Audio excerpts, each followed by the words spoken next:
अस्सलाम वालेकुम प्यारे स्टूडेंट्स। तो आज का जो हमारा टॉपिक है वो पिछले लेक्चर से रिलेटेड है, यानी बेसिक मेटलर्जिकल ऑपरेशन।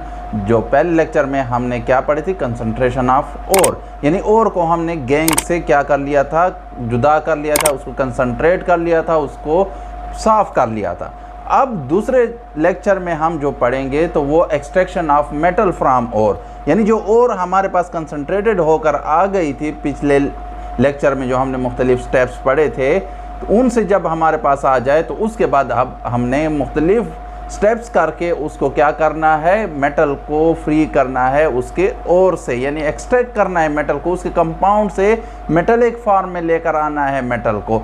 तो उसमें हम मुख्तलिफ स्टेप पढ़ते हैं। तो सबसे पहला जो हमारा स्टेप है in extraction of metal from ore, तो वो है रोस्टिंग।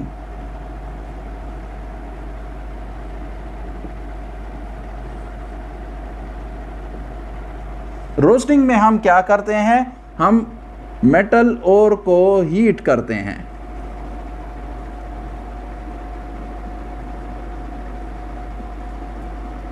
और हीटिंग के बाद क्या हो जाता है, हमारे पास मेटल के ऑक्साइड्स फॉर्म में आ जाती है।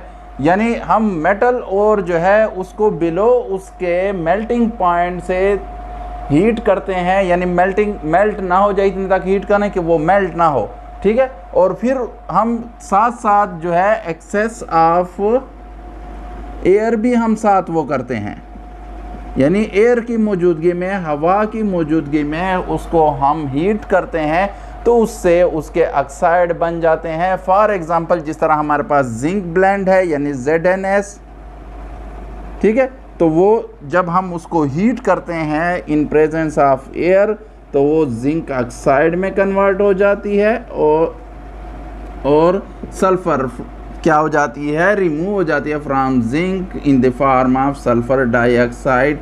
ये गैस की फॉर्म में, तो ये ऊपर चली जाती है, ठीक है। इसके अलावा जिस तरह हमारे पास सिनाबार है यानी मरकरी सल्फाइड है, तो उसको भी हम हीट करते हैं और वो हमारे पास ऑक्साइड बन जाते हैं मरकरी के, और प्लस सल्फर डाइऑक्साइड गैस की फॉर्म में बन जाती है, ठीक है। अब हम आते हैं अपने स्पेसिफिक टॉपिक यानी कापर की तरफ, क्योंकि आगे स्टेप हमने कापर के बारे में पढ़ने हैं। तो कापर जो होता है वो मौजूद होता है कापर पायराइट की फॉर्म में, यानी कापर और आयरन के सल्फाइड कंपाउंड होते हैं, ठीक है। अब हम इसको जब हीट करते हैं तो हमारे पास क्या बन जाते हैं,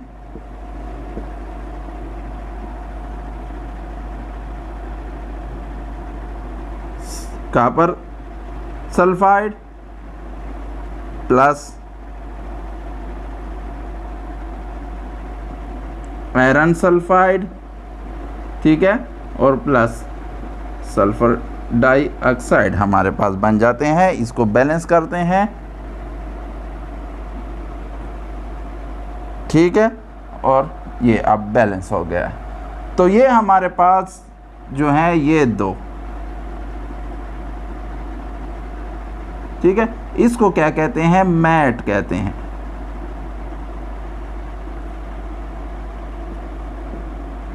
ठीक है। ये लेयर हमारे पास बन जाती है रोस्टिंग में, जिसको मैट कहते हैं। तो ये हमारे पास आगे अब हम इसको लेकर जाएंगे और इसके मुख्तलिफ रिएक्शन करेंगे। तो इससे हमने अब कापर को क्या करना है, अलग करना है, तो उसके लिए मुख्तलिफ स्टेप्स होंगे। तो इसके बाद जो रोस्टिंग के बाद स्टेप है वो क्या है, हमारे पास मेल्टिंग।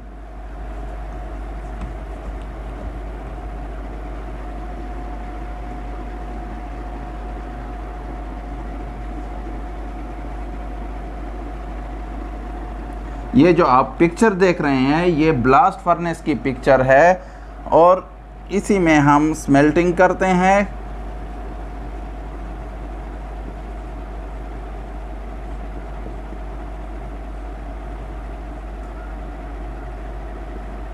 तो स्मेल्टिंग प्रोसेस में हम क्या करते हैं, हम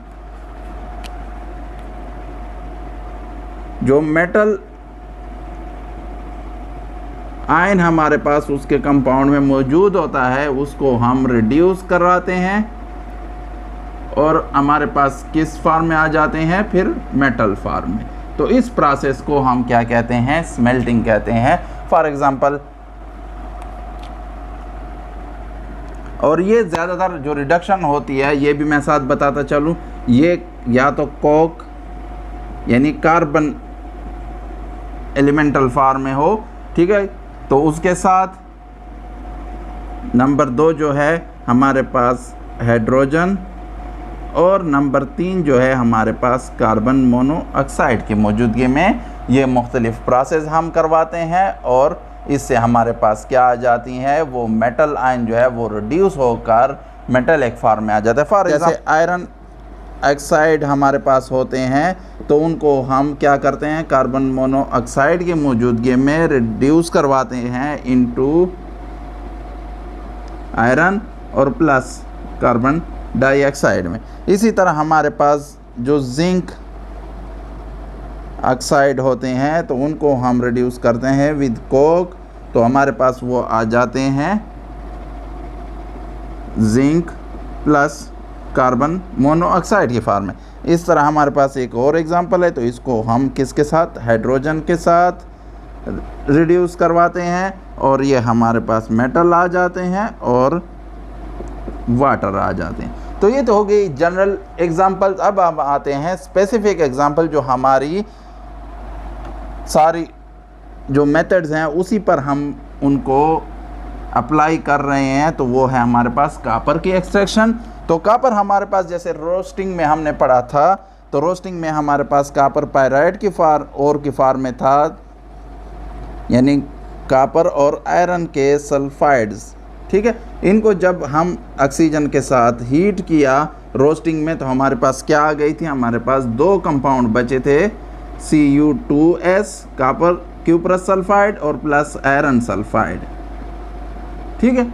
तो ये 2 बचे थे और साथ साथ हमारे पास बने थे सल्फर डाइऑक्साइड। तो सल्फर डाइऑक्साइड तो गैस के फॉर्म में चली गई, ठीक है। अब हमारे पास जिसको हमने मैट का नाम दिया था ये बच गई थी।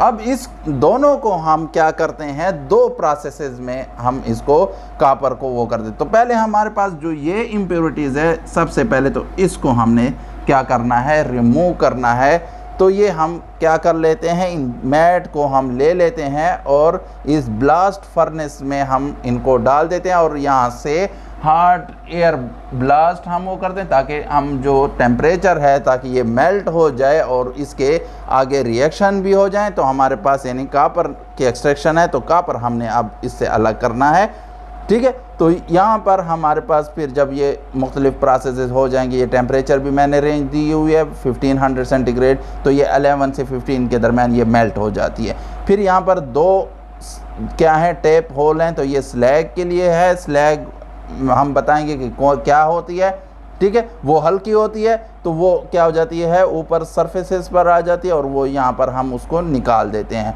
और ये हमारे पास क्या है, कापर के लिए है, जो कापर हमारे पास एक्सट्रैक्ट होकर आ जाएगी, यानी ब्लिस्टर की फॉर्म, ब्लिस्टर कापर जिसको हम कहेंगे, तो उसको हम यहाँ पर कलेक्ट करेंगे, ठीक है। और ये फिर जब गैसेस होंगी, मुख्तलिफ गैसेस जो बनेंगी रिएक्शन के नतीजे में, केमिकल प्रोसेस होंगे, उनमें केमिकल रिएक्शन होंगे, तो वो हॉट वेस्ट जो गैसेस होंगी वो ऊपर यहाँ से क्या हो जाएंगी, निकल जाएंगी, ठीक है। तो आते हैं हमारे पास कौन से 2 प्रोसेस। तो सबसे पहले हमने जो ये आयरन सल्फाइड है इसको हम क्या कर देते हैं, ऑक्सीडाइज कर देते हैं इनटू आयरन ऑक्साइड्स में, ठीक है।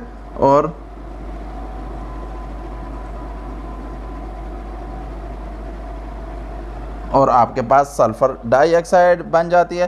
तो इसी आयरन ऑक्साइड को हम आगे लेकर इसको सिलिकॉन ऑक्साइड के साथ यानी सिलिका के साथ, सैंड के साथ रिएक्शन करवाते हैं।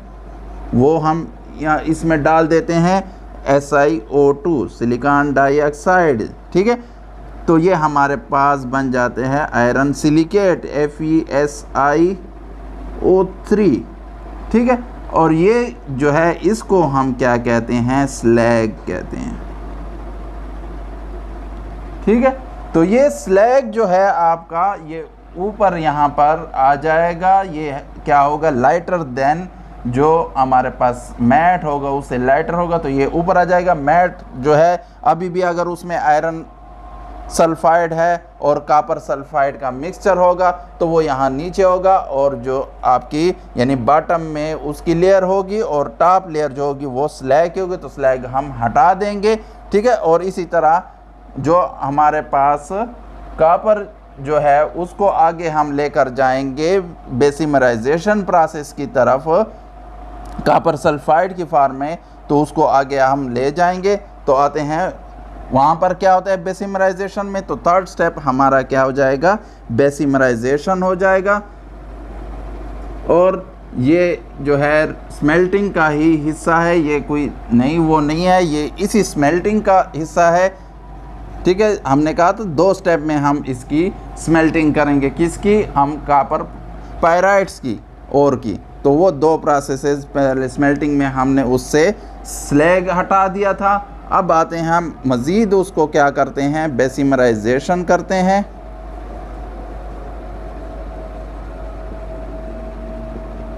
और ये बेसिमराइजेशन प्रोसेस जो है ये सर हेनरी बेसिमर ने सबसे पहले यूज़ किया था, उसने इन्वेंट किया था। और ये एग शेप्ड एक कॉनिकल शेप जो है फर्नेस होती है, तो उसको हम उसी के नाम से बेसिमर, सर हेनरी बेसिमर के नाम से अब इस प्रोसेस को बेसिमराइजेशन का नाम दिया गया है।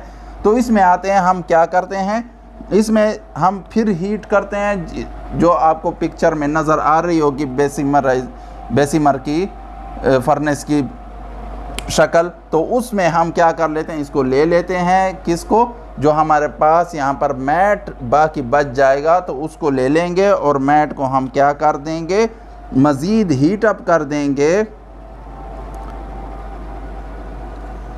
तो उसकी मौजूद वजह से जो हमारे पास अगर आयरन सल्फाइड बची भी हो, ठीक है, मैट में, तो उसको पहले मैं वो कर देता हूँ कि वो मज़ीद यहाँ पर रिएक्शन करेंगे, और हमारे पास आयरन ऑक्साइड और सल्फ़र डाइऑक्साइड यहाँ पर निकल जाएगी उसमें, ठीक है, आउटलेट से। और फिर हम मज़ीद इसको FeO को दोबारा क्या करेंगे, सिलिकॉन डाइऑक्साइड के साथ रिएक्ट करवाएंगे, तो हमारे पास क्या हो जाएगा,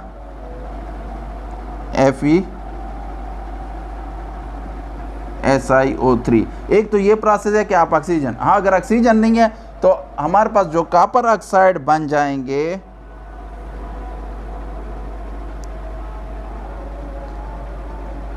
हाँ अब अगर हमारे पास कॉपर ऑक्साइड हों, ठीक है, जो रोस्टिंग में हमारे पास या स्मेल्टिंग में हमारे पास बन जाते हैं, ठीक है, तो उनको मज़ीद हम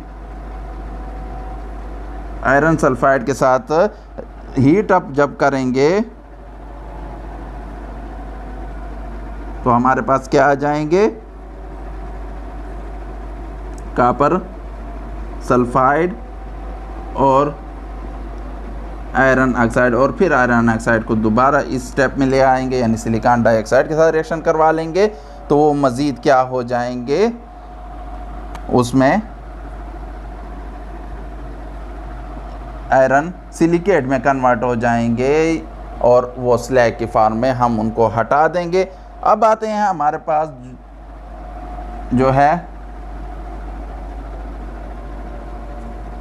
कॉपर हमारे पास अब बच गया, ठीक है, आयरन हमारा ज़्यादातर सल्फाइड जो थे, आयरन सल्फाइड यानी मैट में, तो वो हमने रिमूव कर दिया। अब हमारे पास क्या बचा, कॉपर सल्फाइड, ठीक है। तो कॉपर सल्फाइड जो है इसको हम रिएक्शन करवाते हैं ऑक्सीजन के साथ, इसको हीट करवाते हैं, तो फिर हमारे पास, ठीक है, क्यूप्रस ऑक्साइड और सल्फ़र डाइऑक्साइड, तो सल्फ़र डाइऑक्साइड रिमूव हो जाएगी। अब क्यूप्रस ऑक्साइड हमारे पास बन गई, तो इसी क्यूप्रस ऑक्साइड को हम क्या कर देते हैं, दोबारा जो हमारे पास बाकी रिमेनिंग वो होगी सल्फाइड, तो उसके साथ हीट कर लेंगे, और हमारे पास जो रिएक्शन आ जाएगा वो कॉपर आ जाएगा और साथ साथ सल्फ़र डाइऑक्साइड की फॉर्म में सल्फाइड्स निकल जाएंगे। ठीक है,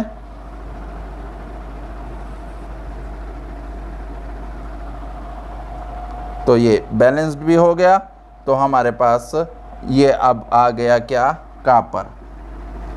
और ये कॉपर जो है इनमें एंट्रैप्ड होगी, ये जब बाहर निकलेगी तो इस पर क्या हो जाएंगे, ब्लिस्टर इस पर अपीयरेंस आ जाएगी। यानी ब्लिस्टर पैकिंग आप लोगों ने देखी होगी टैबलेट्स की, मेडिसिन की, उसी तरह ब्लिस्टर बबल्स उन पर बन जाएगी जब उससे का सल्फ़र डाइऑक्साइड निकलेगी। तो इसको हम फिर क्या कहते हैं, ब्लिस्टर कॉपर। और ब्लिस्टर कॉपर जो होती है ये 97 to 99% तक प्योर होती है। अब हमने 99.99% तक इसको प्योर करना है, यानी 100 की तरफ ले जाना है। तो इस पर मुख्तलिफ हम प्रोसीजर फर्दर करेंगे, जिसको हम क्या कहते हैं, इलेक्ट्रिकल रिफाइनिंग ऑफ कॉपर कहें। तो इंशाल्लाह नेक्स्ट लेक्चर में हम उसको डिस्कस करेंगे। तो ये आपकी हो गई ब्लिस्टर कॉपर। अब यहाँ आपके पास कलेक्ट होकर आ गई, एक्सट्रैक्ट होकर आ गई, मेटल को हमने एक्सट्रैक्ट कर लिया, कॉपर मेटल को। तो ये सारे स्टेप्स हमने इस पर किए, तो तब हमारे पास कॉपर में आई। यानी कंसंट्रेशन से शुरू हुए और कहाँ पर आ गए, रोस्टिंग, स्मेल्टिंग और बेसिमराइजेशन जो कॉपर के लिए मखसूस है। तो इन स्टेप्स को करने के बाद हमारे पास क्या आ गई, कॉपर जो 97 to 99% प्योर होती है, उसको ब्लिस्टर कॉपर भी कहते हैं। तो वो हमारे पास अब आ गई और अब उसको प्योरिफिकेशन मज़ीद करेंगे। उसको मज़ीद हम जो उसमें इम्प्योरिटीज़ होंगे, मुख्तलिफ मेटल्स होंगे, उनके कंपाउंड्स होंगे, तो उनको हम उससे रिमूव करेंगे और ताकि हमारे पास 99.99% प्योर कॉपर आ जाए। तो वो हम इंशाल्लाह नेक्स्ट लेक्चर में पढ़ेंगे। Thank you very much for watching the video. खुदा हाफिज़ प्यार।